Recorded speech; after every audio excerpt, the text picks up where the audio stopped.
Hello friend, आप सबका स्वागत है हमारे यूट्यूब चैनल पे। पिछले एपिसोड में हम लोगों ने देखा था कि पैट्रियाज और मैसेंजर यान दोनों मिलके जियो लिंक को फंसाना चाहते थे। उसके लिए उन्होंने एक प्लान किया था, मिस्टिक पाउडर चोरी होने का। ग्रैंडपा बचाने की कोशिश करते हैं लेकिन बचा नहीं पाते हैं। तभी वैंग बीच में आता है और सारा इंजाम पैट्रियाज पे लगा देता है। अब आगे स्टोरी चालू होती है और हमें दिखाया जाता है कि जियोचे की बातें सुन के मैसेंजर यान कहते हैं इससे अभी कोई फर्क नहीं पड़ेगा कि पैट्रियाज झूठ बोल रहे हैं। यह पहले से कंफर्म हो गया है कि जियो लिंक चोर है। तभी यान जोर से चिल्ला के कहता है, मैसेंजर यान आपको यह नहीं दिख रहा है क्या? यह सब ट्रैप है मेरे आंटी को फंसाने के लिए। आपको पता नहीं था क्या मिस्टिक कल्टीवेशन पाउडर कहाँ पे रखा है? मेरे क्लैन के लोगों, तुम्हें तो स्पष्ट रूप से दिख रहा होगा कि यह प्लान है। क्या कोई सामने आके मेरे लिए और मेरे परिवार के लिए कोई बोल नहीं सकता क्या? जियोचे मन में सोचता है, कोई मूर्ख ही होगा कि ऐसी बातें उसे समझ में नहीं आएगी। तभी एक बंदा कहता है, क्या सच है क्या झूठ है हमें कैसे पता? बाकी के लोग मन में सोच रहे होते हैं, हमें क्या समझाएगा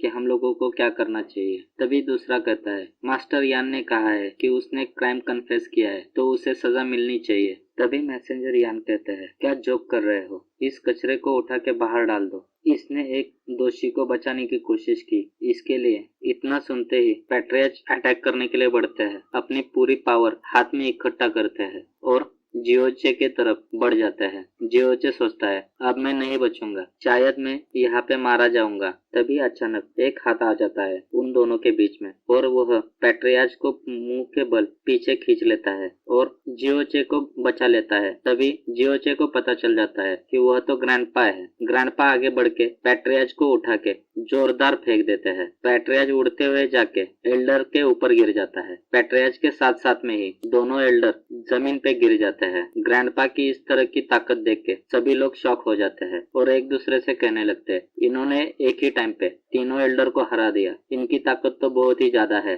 तभी ग्रैंडपा जोर से चिल्ला के कहते हैं, मेरे जीते जी मेरे पोते को कोई हाथ नहीं लगा पाएगा। अब तक मैं मरा नहीं हूँ, किसमें दम है जो मेरे पोते को हाथ लगाए? ग्रैंडपा की ऐसी ताकत देख के जियोचे सोचता है, शायद ग्रैंडपा इन सभी को हरा नहीं पाएंगे, मुझे दूसरा प्लान चालू करना पड़ेगा। तभी जियोचे किंगयू के पास पहुंच जाता है और कहता है, बेबी किंगयू, तुम्हारे मास्टर आने वाले थे ना इस इवेंट को अटेंड करने के लिए, तो कहाँ पे है? किंगयू कहती है, मुझे नहीं पता।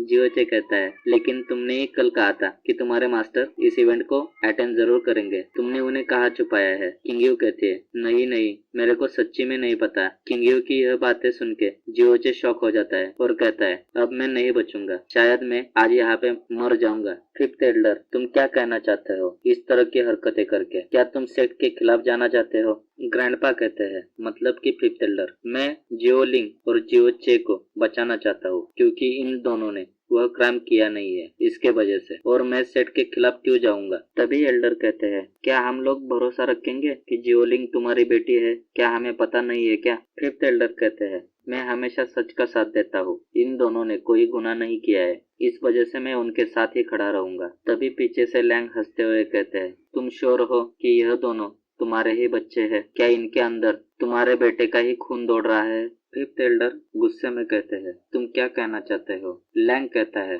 यह तुम्हारा जियोचे, इसके साथ तुम्हारा ब्लड रिलेशन है क्या? यह तुम्हारा खून है क्या? बोलिए फिफ्थ एल्डर, हम लोग आपका जवाब सुनने के लिए आतुर है। उसकी वह बातें सुन के सभी लोग शॉक हो जाते हैं। तभी जियोलिंग आगे बढ़ के फिफ्थ एल्डर को पूछ रही होती है, फिफ्थ एल्डर, बताइए ना कि यह सब झूठ है, जियोचे आपका पोता है। तभी जियोचे कहता है, फिफ्थ एल्डर, जियोलिंग क्या कह रहा है, क्या यह सच है?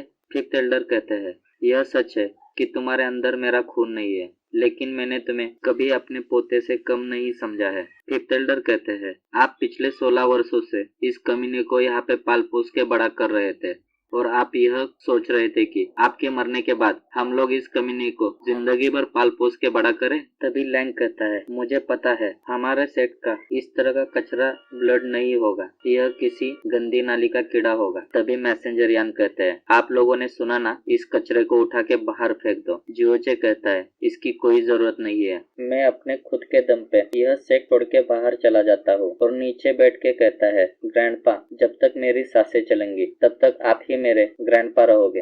और अपना सर जोरदार जमीन पे मार देता है। ग्रैंडपा कहते हैं, तुम ही मेरे सन रहोगे। ऐसा सुनते ही वह रुक जाता है और जियोलिंग के तरफ देखने लगता है। जियोलिंग को कहता है, मुझे माफ कर देना, मैं यहाँ पर से अभी निकल जा रहा हूँ। वहां पर से आगे बढ़ते हुए जियोचे मन में सोच रहा होता है, यहाँ पर मेरे पास पावर होती तो मैं इन्हें दिखा देता, मुझे कुछ भी करके अपनी ताकतें बढ़ानी पड़ेगी। और तभी जियोचे किंगयू के पास पहुंच जाता है और किंगयू से कहता है, किंगयू मैं यहाँ पर से जा रहा हूँ, मेरे जाने के बाद ग्रैंडपा और मेरी आंटी का ख्याल रखना। किंगयू कहती है, हाँ मैं जरूर रखूंगी उनका ख्याल। और जियोचे वहां पर से आगे बढ़ के निकल रहा होता है। तभी पीछे से लैंग जोर से चिल्ला के कहता है, रुक जाओ। जियोचे कहता है, अब क्या हुआ, मैं तो जा रहा हूँ ना सेट को छोड़ के। लैंग कहता है, यह सबको पता है कि किंगयू ने आपसे शादी क्यों की है, क्योंकि वह रीपे करना चाहती थी सेट को, जबकि अभी आप सेट के फिफ्थ एल्डर के पोते नहीं हो,